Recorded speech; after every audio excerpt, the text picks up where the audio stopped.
अमेरिकी space agency NASA ने ऐलान किया है कि वह शनि ग्रह के चंद्रमा टाइटन का अध्ययन करने के लिए ड्रैगनफ्लाई स्पेस मिशन पर काम कर रहा है।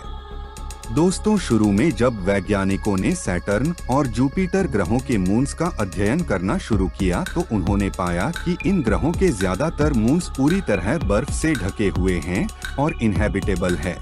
इन्हीं खोजों के दौरान वैज्ञानिकों को शनि ग्रह के मून टाइटन के बारे में पता चला, जो कि शनि और बृहस्पति ग्रह के दूसरे चंद्रमाओं से काफी अलग था और काफी हद तक हमारे ग्रह पृथ्वी के समान था, जिसके वजह से कई वैज्ञानिकों ने इस चंद्रमा का करीबी से अध्ययन करने की इच्छा जताई थी। और इसी वजह से हाल ही में नासा ने ऐलान किया कि वह 2026 तक इस विचित्र और बेहद ही खास चंद्रमा पर एक ड्रैगनफ्लाई मिशन भेजने जा रहा है, जो कि इस चंद्रमा का करीबी से अध्ययन करेगा और इसके कई रहस्यों पर से पर्दा उठाने की कोशिश करेगा। चलिए आज हम एक एक करके इन पर चर्चा करेंगे। नमस्कार दोस्तों, मेरा नाम अयांश है और मैं आप सबका स्वागत करता हूं हमारे इस चैनल द नॉलेज टूर पर। आगे बढ़ने से पहले हम आपसे रिक्वेस्ट करते हैं कि हमारे चैनल को लाइक, शेयर और सब्सक्राइब जरूर करें। आज के वीडियो में हम जानेंगे इसी टाइटन चंद्रमा पर प्रस्तावित ड्रैगनफ्लाई मिशन के बारे में। दोस्तों, टाइटन सैटर्न प्लैनेट का सबसे विशालकाय मून है, जिसे आप हमारे सौरमंडल का सबसे विचित्र और अजीबोगरीब चंद्रमा भी कह सकते हैं। यह हमारे सौरमंडल में मौजूद इकलौता ऐसा मून है जहां हमारी पृथ्वी की तरह ही एक सब्सटेंशियल एटमॉस्फेयर मौजूद है। इसका एटमॉस्फेयर मुख्य रूप से नाइट्रोजन और मीथेन से मिलकर बना हुआ है। साथ ही टाइटन पर लिक्विड हाइड्रोकार्बन के लेक्स, रिवर्स और ओशियंस मौजूद है, जो कि मुख्य रूप मीथेन और एथाने से मिलकर बने हुए हैं। इस मून पर पाए गए सबसे विशालकाय लेक्स कई सैकड़ों फीट तक गहरे और सैकड़ों किलोमीटर तक लंबे हैं।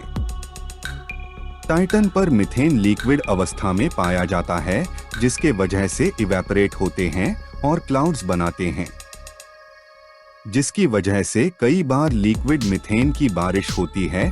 टाइटन की सबसे खास बात यह है कि जीवन के लिए जरूरी बेसिक एलिमेंट्स यानी ऑर्गेनिक मॉलिक्यूल्स पाए जाते हैं, जिनमें कार्बन और हाइड्रोजन प्रमुख है। और इसी वजह से वैज्ञानिकों का मानना है कि टाइटन पर ऐसी जगह भी मौजूद हो सकती है जहां जीवन फल फूल रहा हो। वही कुछ वैज्ञानिकों का मानना है कि टाइटन पर हमारे पृथ्वी से विपरीत एक अलग लाइफ फॉर्म मौजूद हो सकता है, जो कि हमसे अलग केमिकल से मिलकर बना हुआ हो और जीने के लिए हमसे अलग संसाधनों पर निर्भर करते हो। वहीं कुछ का मानना है कि वर्तमान समय में टाइटन काफी हद तक हमारे पृथ्वी के शुरुआती दिनों के समान है, जहां आज भी लाइफ इवॉल्व हो रहा है। और भी कई ऐसे सवाल और कयास हैं जिनका जवाब वैज्ञानिक लंबे समय से जानने की कोशिश कर रहे हैं, पर अभी तक इसमें उन्हें कोई बड़ी सफलता हाथ नहीं लगी है। इन्हीं वजहों से आखिरकार नासा ने ऐलान किया कि वह सैटर्न के मून टाइटन पर अपना एक स्पेस मिशन भेजने जा रहा है, जो कि वैज्ञानिकों के सभी सवालों के जवाब खोजने की कोशिश करेगा। दोस्तों, अमेरिकन स्पेस एजेंसी नासा ने 27 जून को ऐलान किया कि वह टाइटन मून पर अपना एक अलग स्पेस मिशन भेजने जा रहा है। इस मिशन को टाइटन ड्रैगनफ्लाई नाम दिया गया है, जो कि मुख्य रूप से एक रोटर क्राफ्ट होगा, जो कि टाइटन पर लैंड कर उसके सरफेस, एटमॉस्फेयर और हाइड्रोकार्बन लेक्स का अध्ययन करेगा। अगर सब कुछ ठीक रहा तो ड्रैगनफ्लाई मिशन को 2026 तक लॉन्च किया जा सकता है, जिसके बाद यह करीब 8 सालों की लंबी यात्रा के बाद 2034 तक टाइटन तक पहुंचेगा। एक बार सफलतापूर्वक लैंड होने के बाद यह करीब 2.5 सालों तक 5150 किलोमीटर विशाल टाइटन मून पर 20 से ज्यादा साइंटिफिक फ्लाइट्स को अंजाम देगा, जिस दौरान यह मिशन टाइटन चंद्रमा के करीब 180 किलोमीटर विशाल क्षेत्र का अध्ययन करेगा। करीब 10 फीट लंबा यह स्पेस ड्रोन सबसे पहले टाइटन के इक्वेटोरियल रीजन के करीब मौजूद सैंड ड्यून पर लैंड करेगा, जिसके बाद यह धीरे धीरे अपने फाइनल डेस्टिनेशन सेल्फ क्रेटर तक पहुंचेगा। वैज्ञानिकों ने इस 80 किलोमीटर विशाल क्रेटर पर खास रुचि दिखाई है, क्योंकि यह टाइटन पर लाइफ के साइंस खोजने के लिए सबसे चुनिंदा जगहों में से एक है, जिसका कारण है कि इस जगह पर लाइफ के लिए जरूरी 3 इंग्रेडिएंट्स जैसे कि लिक्विड वाटर, ऑर्गेनिक मॉलिक्यूल और एनर्जी मौजूद हो सकता है। टाइटन मून सूर्य से काफी ज्यादा दूरी पर मौजूद है, जिसके वजह से ड्रैगन फ्लाई मिशन एनर्जी के लिए सोलर पावर पर निर्भर नहीं रह सकता और इसी वजह से इसमें एक न्यूक्लियर पावर सोर्स यानी multi mission radio isotope thermo electric generator मौजूद होगा। यह वही पावर सोर्स है जिसका इस्तेमाल मंगल ग्रह पर भेजे गए क्यूरियोसिटी रोवर करता है। ड्रैगन फ्लाई मिशन में कई तरह के साइंटिफिक इंस्ट्रूमेंट्स और एक विशाल कैमरा मौजूद होगा, जो कि टाइटन ग्रह पर मौजूद हर जानकारी को पृथ्वी ग्रह पर भेजेगा। इसमें एक स्पेक्ट्रोमीटर भी मौजूद होगा, जो कि टाइटन के कॉम्पोजिशन का अध्ययन करेगा। साथ ही इसमें मेटेरोलॉजी सेंसर और एक साइस्मोमीटर भी मौजूद होगा, जो कि टाइटन के मिनरल्स और वहां आने वाले भूकंपों का अध्ययन करेगा। जिसके साथ ही इसमें एक ड्रिल मशीन और एक ऑनबोर्ड लैबोरेटरी भी मौजूद होगा, जो कि टाइटन के सरफेस पर ड्रिल कर उसके मिट्टी के सैंपल्स को इकट्ठा करेगा, जिसके बाद वह उसे एनालिसिस के लिए अपने ऑनबोर्ड लैबोरेटरी तक भेजेगा। इस मिशन के जरिए वैज्ञानिक इस विचित्र चंद्रमा के बारे में काफी कुछ जान सकते हैं और क्या पता यह मिशन वहां किसी प्रकार के जीवन की खोज कर ले। वैज्ञानिकों को ड्रैगन फ्लाई रोबोट कॉप्टर का आइडिया कई सालों के रिसर्च के बाद आया।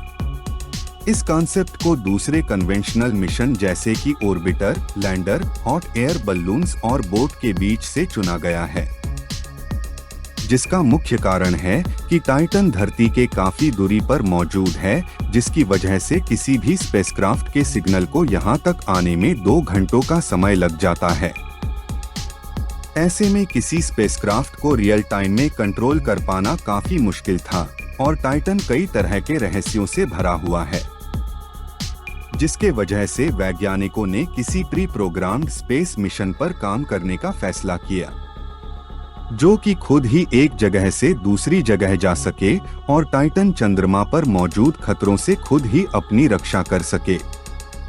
ड्रैगन फ्लाई मिशन को इस तरह से डिजाइन किया गया है, यह ऑटोनॉमसली बिना किसी सिग्नल के खुद ही अपने ऑनबोर्ड कंप्यूटर की मदद से फ्लाई और लैंड कर सकेगा। साथ ही इसमें एक हैजर्ड डिटेक्टर भी लगा हुआ है, जो कि इसे आने वाले किसी भी खतरे से सुरक्षित रखेगा, ताकि यह खुद ही बिना किसी रियल टाइम कमांड के अपना काम कर सकेगा। ड्रैगन फ्लाई नासा के न्यू फ्रंटियर्स प्रोग्राम के अंतर्गत चौथा मिशन होगा, जिसमें कुल $1 बिलियन का खर्च आएगा। नासा ने इससे पहले न्यू फ्रंटियर्स प्रोग्राम के अंतर्गत जुपिटर ग्रह का अध्ययन करने के लिए Juno probe, dwarf planet, Pluto और कुइपर बेल्ट ऑब्जेक्ट्स का अध्ययन करने के लिए नई हॉरिजॉन्स और एक एस्टेरॉयड का अध्ययन करने के लिए ओसिरिस रेक्स मिशन भेजा था। आने वाले समय में नासा दूसरे ग्रहों और उनके चंद्रमाओं का अध्ययन करने के लिए ऐसे ही मिशन भेज सकता है।